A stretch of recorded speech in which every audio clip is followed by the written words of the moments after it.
Sucedió en Roswell, Nuevo México Central, la noche del 2 de julio de 1947. Un ovni, quizá dos, cayeron en la zona de Corona y en los llanos de San Agustín. Intervinieron secciones militares estadounidenses especializadas en la recuperación de restos y de posibles supervivientes. Pero, por ironías de la suerte, fueron civiles quienes descubrieron los cuerpos de pequeños humanoides tendidos junto a su máquina volante, inerte ya sobre nuestra Tierra.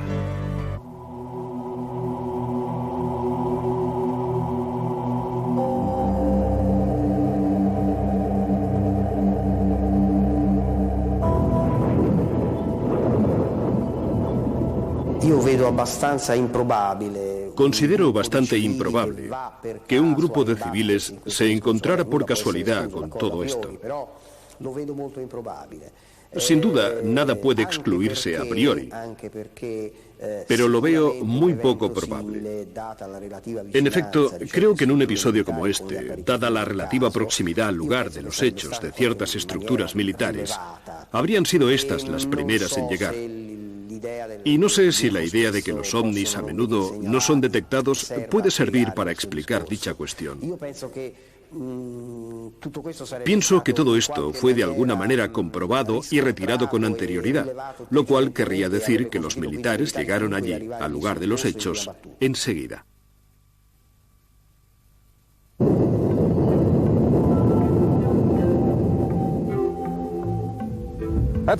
Era verano.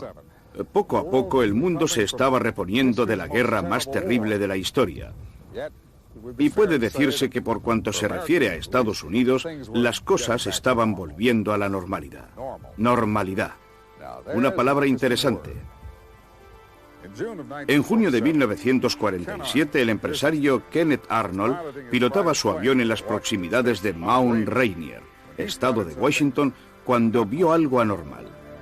Más tarde, describió 9 objetos, un grupo de discos que cruzaban como flechas el cielo, platillos volantes. A los periódicos les gustó la expresión platillos volantes, y en poco tiempo, con cada artículo que se publicaba, con cada noticia sobre ovnis, aumentaba el número de personas que los avistaban, repetidas veces y cada vez con mayor frecuencia. Aquí en Nuevo México, entre junio y julio de 1947, las crónicas refirieron múltiples avistamientos de platillos volantes, unos auténticos y otros no. En ciertos casos el fenómeno fue atribuido a causas naturales, como efectos de reflexión óptica, espejismos o inversiones térmicas. Pero ¿qué se podía decir de los casos inexplicables? Si esas luces eran realmente vehículos volantes, ¿a quiénes pertenecían? ¿Qué les había traído hasta aquí? Y por último, ¿por qué Nuevo México?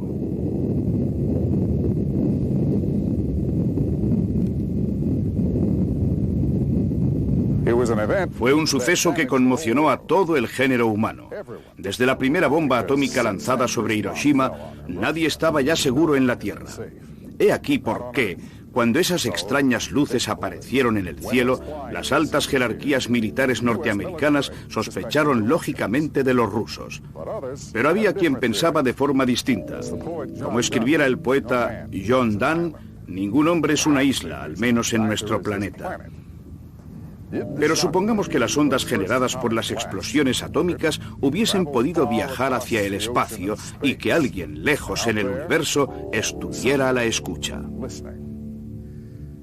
La primera bomba fue probada experimentalmente en Nuevo México, en Álamo Gordo, a unas 100 millas al sudoeste de Roswell. Era el 16 de julio de 1945, 2 años antes del primer informe oficial de avistamiento de un platillo volante. Después de la guerra, la investigación sobre armamento en materia de misiles continuó en Álamo Gordo y en una región próxima llamada White Sands. Parece el Sáhara, pero no lo es. Parece una extensión de arena, pero no lo es. Son dunas de yeso blanquecino, un engaño de la naturaleza. No muy lejos de aquí hay otro lugar que también engaña a primera vista. Es la instalación de misiles Top Secret de White Sands. Después de la Segunda Guerra Mundial, Estados Unidos trasladó a más de 100 científicos alemanes a Fort Bliss, junto a El Paso, Texas, a 2 horas de coche de aquí. Les encargaron el diseño de cohetes. Su jefe era Wernher von Braun.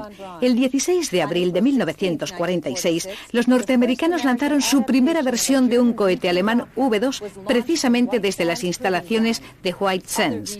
Otros cohetes V2 fueron probados experimentalmente con éxito el 13 de junio, el 10 de octubre y el 17 de diciembre.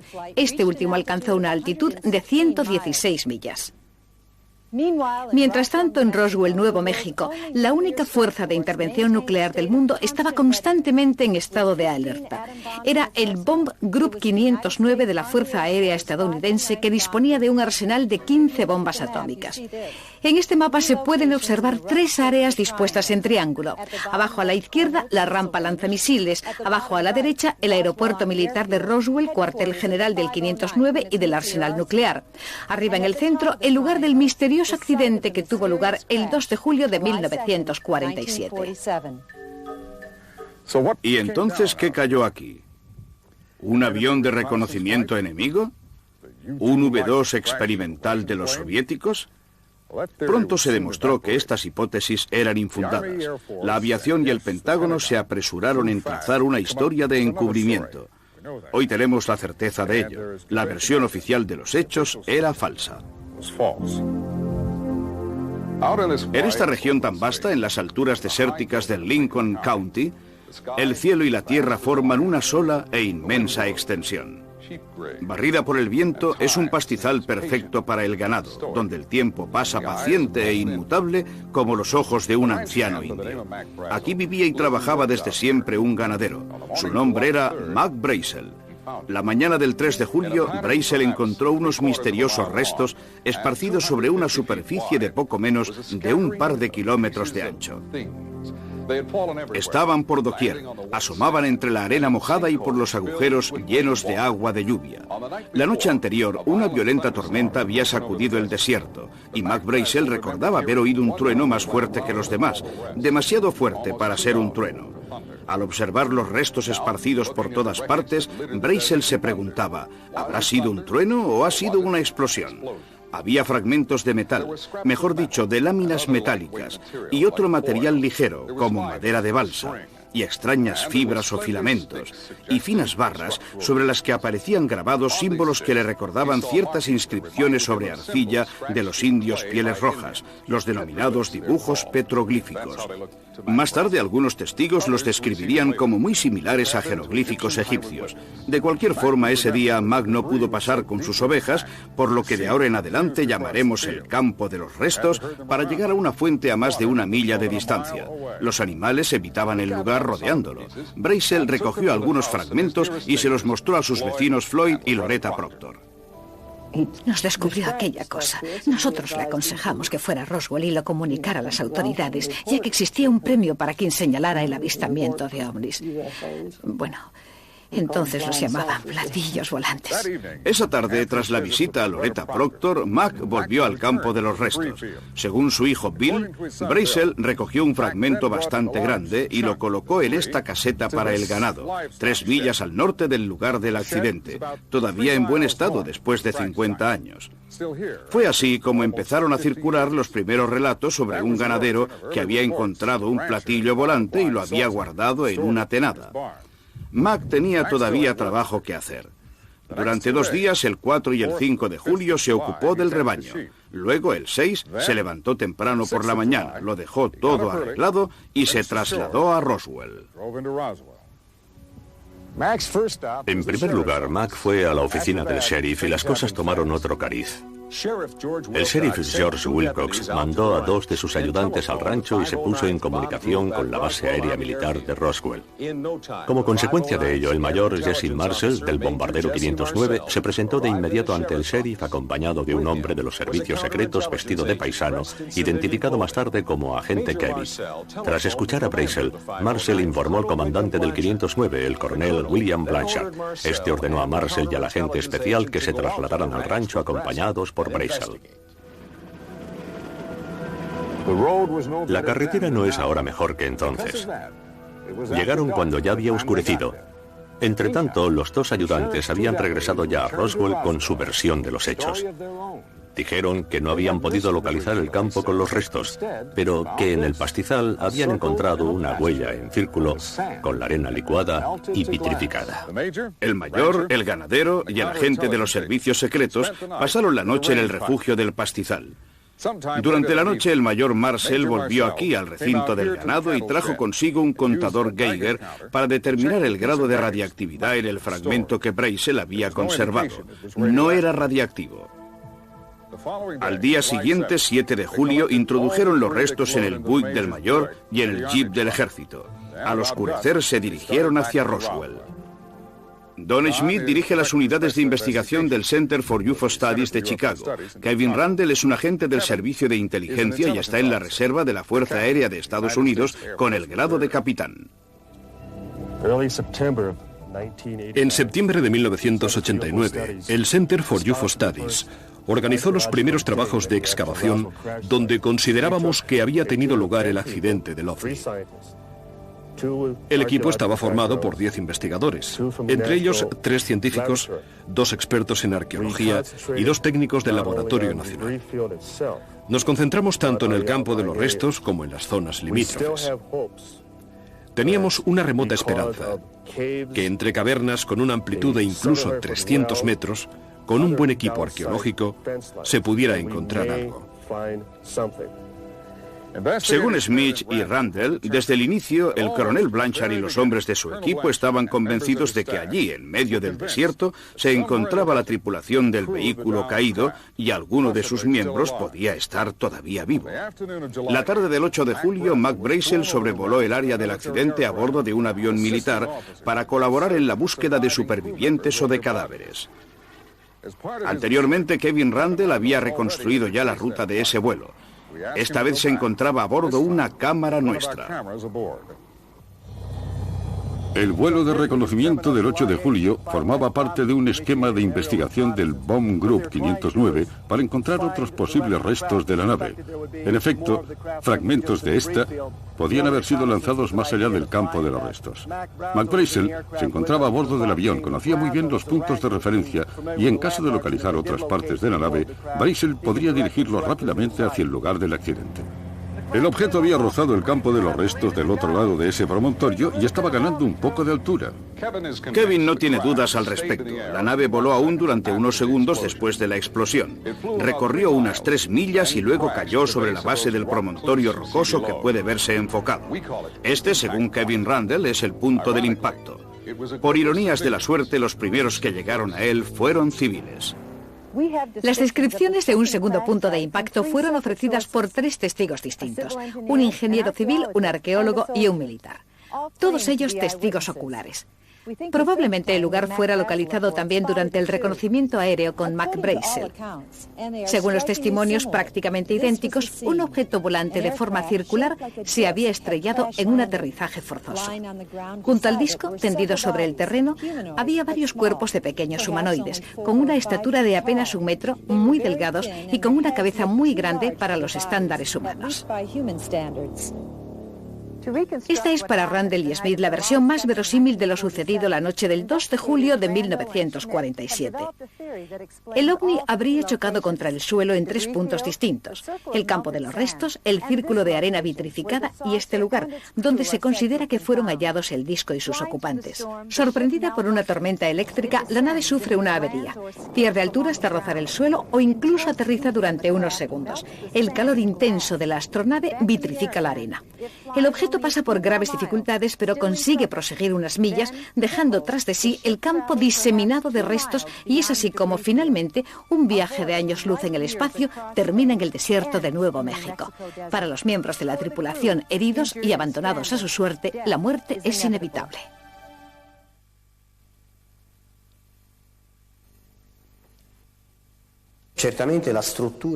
Ciertamente, en un primer momento, este suceso cogió por sorpresa la estructura militar, que no se hallaba preparada. No obstante, debía estar en condiciones de reaccionar en consecuencia. La maquinaria militar americana era muy precisa y estaba muy programada, en este caso al igual que en otros. Por consiguiente, es probable que hubiera intervención, aunque quizás se filtrara algo entre las redes de todo esto. Así pues, las hipótesis son claramente dos. O realmente nos hallamos ante un episodio ocurrido con anterioridad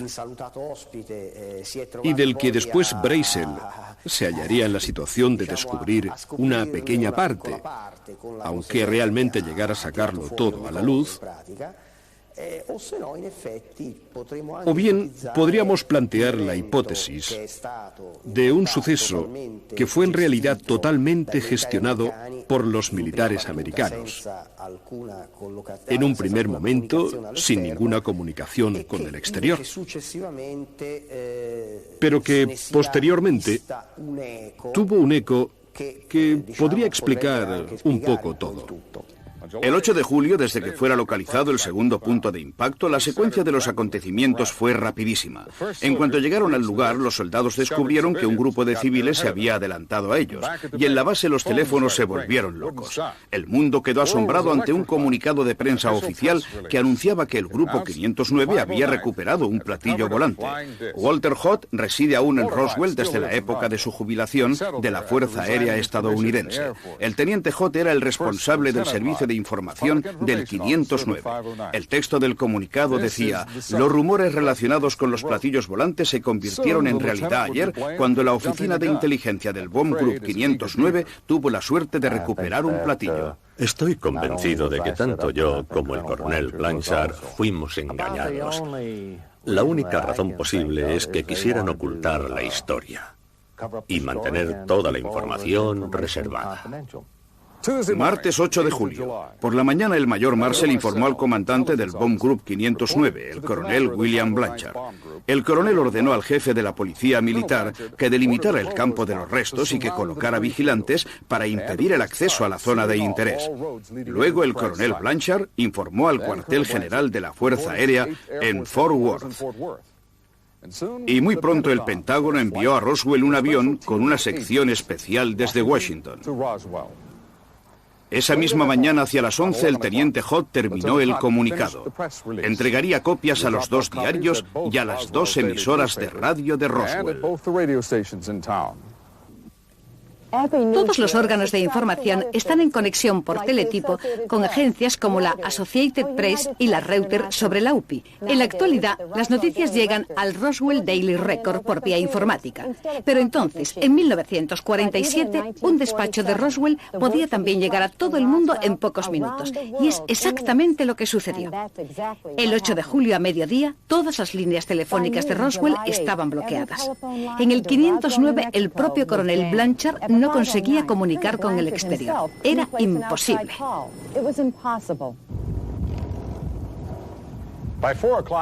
Hacia las 4 de la tarde, después de colaborar en la localización del segundo punto de impacto, Mac regresó a Roswell. Lo que siguió fue la típica maniobra de los militares. Mac Brazel consiguió escapar a su vigilancia, pero Walt Whitmore, titular de la emisora de radio KGFL de Roswell, lo había seguido. Oigamos a este respecto al socio de Whitmore, Jack Roberts. Sí, lo encontró y le aconsejé que fuera a su casa, en el lado opuesto de la ciudad. En definitiva, podría ofrecer más datos que considerábamos necesarios. En aquella época se dijo que lo habíamos secuestrado y aislado, pero creo que una definición más simpática de lo que sucedió es que le ofrecimos un lugar donde pasar la noche, lejos de un montón de gente que le habría hecho demasiadas preguntas. Mientras llegaban llamadas telefónicas de todo el mundo, desde Londres hasta Hong Kong, el Roswell Daily Record salió a la calle con un titular increíble en primera página. El periódico basó su historia en el comunicado de prensa del teniente Haut, pero hoy, más de 40 años después, sabemos que los medios de comunicación habrían sido mantenidos al margen de la verdad y posiblemente utilizados. Oficiales del ejército localizaron a Mac Brazel y lo arrestaron. Tuvo que sufrir horas de intensos interrogatorios y un minucioso examen médico. Luego, el 9 de julio, en la emisora de radio KGFL, Walt Whitmore recibió una llamada telefónica muy especial desde Washington. Le fue ordenado que no transmitiera la entrevista con Mac Brazel. Se nos aconsejó que si queríamos conservar nuestro empleo, no debíamos transmitir la entrevista porque, si lo hacíamos, Tendríamos 24 horas para buscarnos otro trabajo. En ese momento los militares registraron las redacciones de las emisoras de radio y de los periódicos de Roswell. Secuestraron todas las copias del comunicado de prensa y todo lo relacionado con el caso. Luego, el 9 de julio, Mac Brazel, con escolta armada, se presentó en la emisora de radio KGFL con una historia totalmente nueva que en nada se parecía a la anterior relatada a Walt Whitmore. En cuanto se localizó el segundo punto de impacto, los militares aceleraron sus actuaciones. Mac Brazel había proporcionado coordenadas importantes para las maniobras de las tropas de tierra. Pero antes de que llegaran los militares, un ingeniero civil que estaba efectuando un reconocimiento del lugar se encontró por casualidad en el escenario de los hechos. Se llamaba Grady Barnett, descrito por todos como una persona con los pies sobre la tierra. El mejor amigo de Barnett era Bern Maltese. Fue él quien refirió el extraordinario relato de Barnett y la descripción de los cuerpos de los alienígenas. Me dijo, bien, voy a contarte algo que realmente no debería divulgar. Y me explicó cómo se encontró con ese objeto de forma circular, prácticamente partido por la mitad. Salió del furgón y se acercó. Y había 4 seres que yacían sobre el terreno. Tenían una altura comprendida entre 80 centímetros y 1 metro. Vestían monos plateados, muy ceñidos, que les cubrían por completo, menos la cabeza y las manos. El cráneo de esos seres tenía forma de pera y no presentaban cabello. Las manos quedaban bien a la vista. Barnett llegó unos minutos antes que un grupo de arqueólogos y luego aparecieron los del ejército que rodearon la zona. Empezaron a gritar a toda la gente presente, al señor Barnett y a los arqueólogos, a gritarles órdenes, que no debían dar a conocer el asunto a nadie y que debían borrar de su memoria para siempre lo que habían visto. Barnett puntualizó que se encontraba tan cerca de los cuerpos que estuvo a punto de tocarlos cuando llegó también el grupo de arqueólogos y de estudiantes. Si la historia es verdadera, se trataba de un conjunto de testigos muy cualificados, en condiciones de ofrecer pruebas concretas. En otras palabras, pruebas irrefutables. Pero veamos qué sucedió. Los militares actuaron con decisión. Cubrieron los cuerpos, reunieron a los arqueólogos, a los estudiantes y al ingeniero en un solo grupo y les hicieron darse la vuelta para que no pudieran seguir mirando. Era una cuestión de seguridad nacional. Si alguien hablaba, el gobierno lo sabría y procedería a localizarlos a todos uno por uno. Los soldados los escoltaron lejos del escenario en la oscuridad. Grady Barnett habló de los cadáveres a su jefe, pero este lo ridiculizó, tras lo cual Barnett se guardó para sí todos los detalles y solo los comentó con sus familiares y con su íntimo amigo Bern Maltese. Barnett murió en 1969.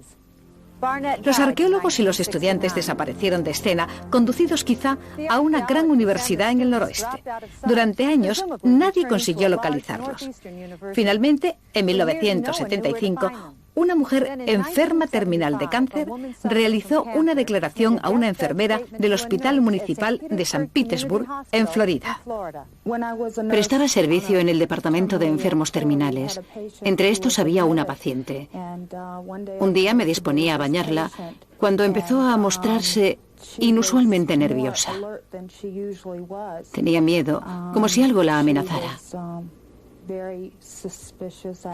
Me pidió si podía correr la cortina para ver si había otro paciente en la cama junto a la suya. Y le dije que no había nadie. Su actitud me sorprendió porque normalmente era más tranquila. De hecho, a menudo se limitaba a repetir un nombre en particular. De repente empezó a decir que necesitaba contar esa historia a alguien. Dijo exactamente esto. Me lo he guardado durante tanto tiempo. Y contó que muchos años antes había realizado una excursión con un grupo de personas para recoger rocas. Dijo, en realidad no tendría que haber estado allí, pero allí estaba, y habría preferido no estar. El grupo llegó hasta una colina. Subieron a la cima y vieron un gran objeto brillante y decidieron acercarse para verlo mejor. Cuando llegaron al lugar, pudieron ver el objeto entero. Era circular y estaba posado sobre el terreno. Y la señora me dijo, sobre el suelo había como unas mantas o algo así. Entonces, uno de los hombres de la expedición se les adelantó y retiró las mantas. Debajo había unas personas muy pequeñas. No podía creer lo que estaba viendo. Eran criaturas pequeñísimas. Dijo que tenían una cabeza desproporcionada y ojos enormes, y que estaban cubiertas por un material brillante. No recuerdo si me concretó el color. Me parece que dijo azul, pero no estoy segura. Pero afirmó que era muy resplandeciente. En ese momento la señora empezó a agitarse y me dijo, no se te ocurra decírselo a nadie. Y repitió con decisión, absolutamente a nadie. Miraba con los ojos muy abiertos a su alrededor por toda la habitación, como en crisis paranoica, y dijo, pueden encontrarte siempre. Yo le dije, ¿quién puede encontrarte siempre? Y ella, es el gobierno sabe cómo encontrarte. Mac Brazel fue visto en Roswell un par de días después, y los rumores se hicieron más insistentes. La gente pensaba que el Pentágono estaba perdiendo el control. Mientras tanto, el general Roger Ramey llevaba adelante su juego. Contrariamente a cuanto se podría pensar, todo formaba parte de una operación de contrainformación perfectamente orquestada. Ramey se hallaba al mando de la 8ª Fuerza Aérea destinada en Fort Worth, en Texas, cuartel general del que dependía el 509. Antes aún de que los hombres del 509 empezaran a recoger los restos y a buscar los cuerpos, el cuartel general estaba ya en línea directa con el Pentágono. La mañana del 8 de julio se organizó el vuelo con un equipo de fuerzas especiales desde Washington hacia el aeropuerto de Roswell. El general y el Pentágono estaban tratando de ocultarlo todo. Para construir una coartada convincente, el general Ramey ordenó al coronel Blanchard, comandante del 509, que enviara al agente especial mayor Marcel a Fort Worth. Marcel llevó a la residencia del general algunos fragmentos de los restos en una cajita que dejó sobre el escritorio del general. Ramey le pidió que lo acompañara a otro despacho para consultar juntos un mapa. Cuando volvieron al despacho de Ramey, la caja había desaparecido. En su lugar había un globo sonda bastante dañado. Fue entonces cuando Ramey convocó a los periodistas. Se ha tratado solo de un error, comenzó diciendo el general, por parte de Marcel y del Bomb Group 509. Y añadió, se trata de un nuevo tipo de globo. Así, a media tarde, el caso estaba cerrado. Pero, como sabemos, parte de los restos habían sido entregados al general esa misma mañana. Y entonces, ¿cómo es que, si se trataba solo de un globo meteorológico, no lo había dicho inmediatamente? Para desactivar la bomba y tranquilizar al Pentágono. El doctor Jesse Marcel tenía 11 años cuando su padre, el mayor Marcel, llegó una noche a casa con el coche cargado de extraños objetos. El doctor Marcel vive en Helena, Montana. El padre les despertó a él y a su madre hacia las 2 de la mañana y les enseñó lo que había encontrado.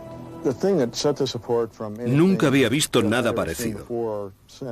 Lo que más me asombró de esos materiales fue las incisiones sobre algunas partes de los restos. Eran como barras o radios sobre cuya estructura se hallaba grabada una especie de escritura. Pensé que parecían jeroglíficos, pero no lo eran realmente. Era como una forma de escritura con formas geométricas y símbolos, especialmente a lo largo de la superficie de cada barra. El color, o mejor dicho, la gradación de color, era violeta, parecía grabada en relieve en el metal. Para mí este es el elemento más peculiar de esos restos. Sé con certeza que no se trataba de un globo meteorológico o de un blanco de radar, como declaró la Fuerza Aérea.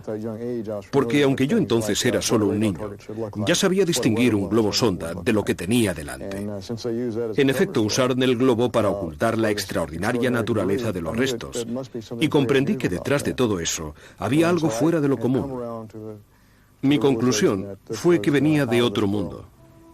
En mayo de 1990, el doctor Marcel aceptó someterse a hipnosis. Don Schmidt y sus colegas querían indagar en la mente del doctor para tratar de dibujar los signos indescifrables presentes en esas barras que parecían radios estructurales.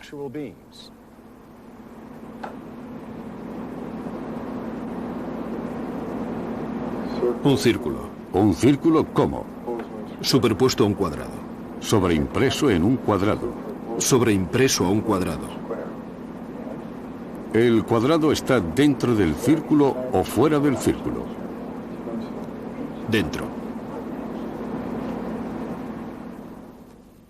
Aquí, en el campo de los restos, mientras el general daba a conocer su historia del globo meteorológico, grupos de técnicos trabajaban aún con maquinaria pesada. Imagínense, bloqueos de carreteras, armas automáticas y al menos 60 hombres en camiones, todo para recuperar un globo como este. Globos sonda que en varias ocasiones habían sido recuperados también por civiles.